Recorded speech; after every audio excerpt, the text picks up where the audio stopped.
Salam Bapak Ibu terkasih di dalam Tuhan Yesus, Jemaat GSKI Salum Surakarta. Kita akan bersama-sama belajar firman Tuhan pada saat ini, dan selanjutnya kita akan mendiskusikan bersama, mendalami bersama melalui grup WhatsApp kita, karena memang ibadah secara langsung belum dapat kita laksanakan. Kita belum bisa berkumpul bersama seperti dulu sebelum pandemi. Namun persekutuan tidak boleh berhenti. Bapak Ibu terkasih, meskipun jarak jauh, kita akan bersekutu.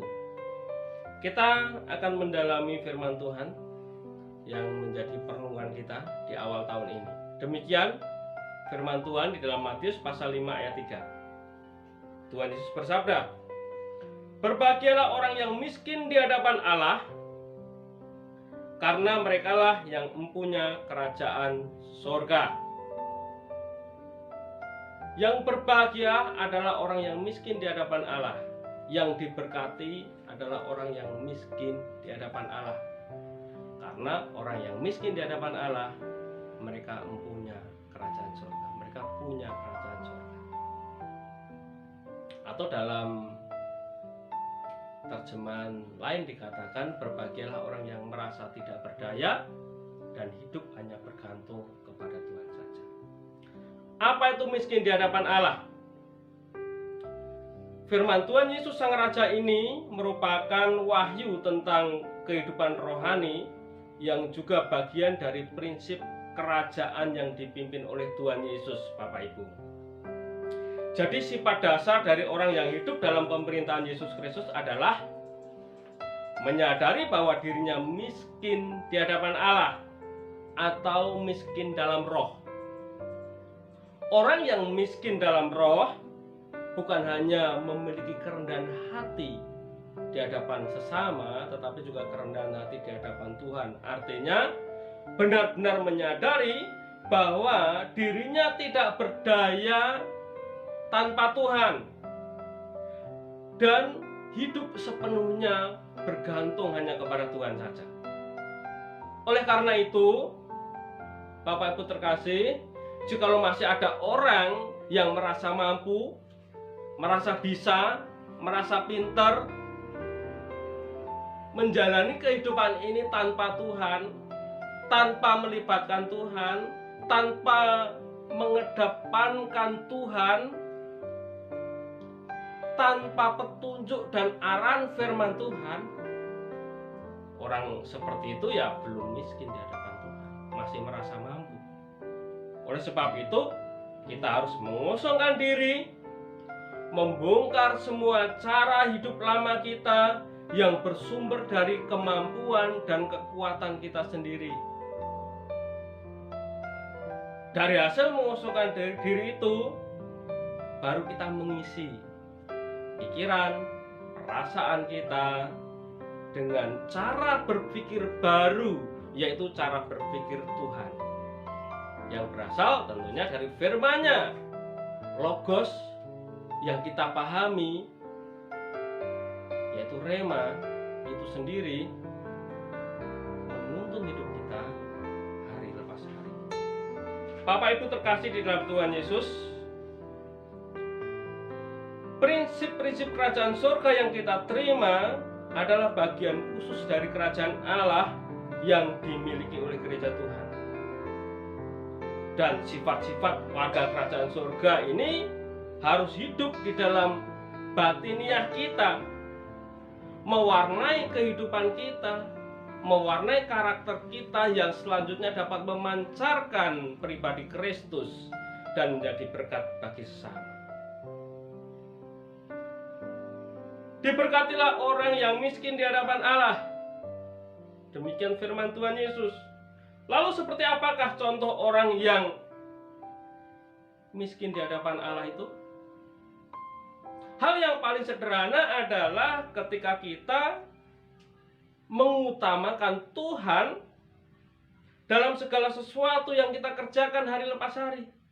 Rasul Yakobus memberikan teguran kepada kita semua melalui suratnya di dalam Yakobus pasal 4 ayat 13 sampai 15. Saya akan bacakan Yakobus pasal 4 ayat 13 sampai 15 demikian. Jadi sekarang hai kamu yang berkata, hari ini atau besok kami berangkat ke kota Anu, dan di sana kami akan tinggal setahun dan berdagang serta mendapat untung. Sedang kamu tidak tahu apa yang akan terjadi besok. Apakah arti hidupmu? Hidupmu itu sama seperti uap yang sebentar saja kelihatan lalu lenyap. Sebenarnya kamu harus berkata, jika Tuhan menghendakinya, kami akan hidup dan berbuat ini dan itu. Coba perhatikan penyerahan diri yang disarankan oleh Rasul Yakobus untuk dapat kita jalani, yaitu jika Tuhan menghendakinya. Jadi tanpa Tuhan memang tidak mampu, tanpa Tuhan memang tidak bisa, tanpa Tuhan memang kita tidak bisa berbuat apa-apa. Artinya orang yang miskin di hadapan Allah benar-benar menggantungkan hidupnya hanya kepada Tuhan saja. Bapak Ibu terkasih, karena memang bagi orang yang sudah mengosongkan diri tanpa seizin Tuhan tidak dapat kita melakukan sesuatu dan menghasilkan sesuatu. Tuhan Yesus berfirman terkait dengan buah kehidupan, tentang pokok anggur yang benar, dan kita yang adalah ranting yang harus berbuah. Tuhan bersabda demikian. Yohanes pasal 15 ayat 5. Akulah pokok anggur dan kamulah ranting-rantingnya. Barang siapa tinggal di dalam aku dan aku di dalam dia, ia berbuah banyak. Sebab di luar aku kamu tidak dapat berbuat apa-apa. Bapak Ibu yang dikasihi Tuhan, mari kita sadari keadaan hidup kita di hadapan Tuhan. Memang tanpa Tuhan kita tidak dapat berbuat apa-apa. Itu harus menjadi kesadaran kita. Kita harus mengosongkan diri kita. Karena kita tidak mampu berbuat apa-apa, maka setiap hari kita harus mengisi bejana jiwa kita dengan isi hati dan perasaan Tuhan yang diluapkan melalui sabdanya. Sabda Tuhan menjadi petunjuk hidup kita. Sabda Tuhan menjadi pembimbing kita. Sabda Tuhan yang menjadi pedoman hidup kita, tentunya atas pengertian-pengertian yang dibukakan oleh Tuhan Roh Kudus. Demikian renungan kita pada hari ini. Tuhan Yesus memberkati. Mari kita berdoa. Bapa di surga, Engkau tahu keadaan kami yang sebenarnya, bahwa sesungguhnya kami miskin di hadapan Tuhan. Kami tidak berdaya tanpa Tuhan. Kami tidak mampu tanpa Engkau.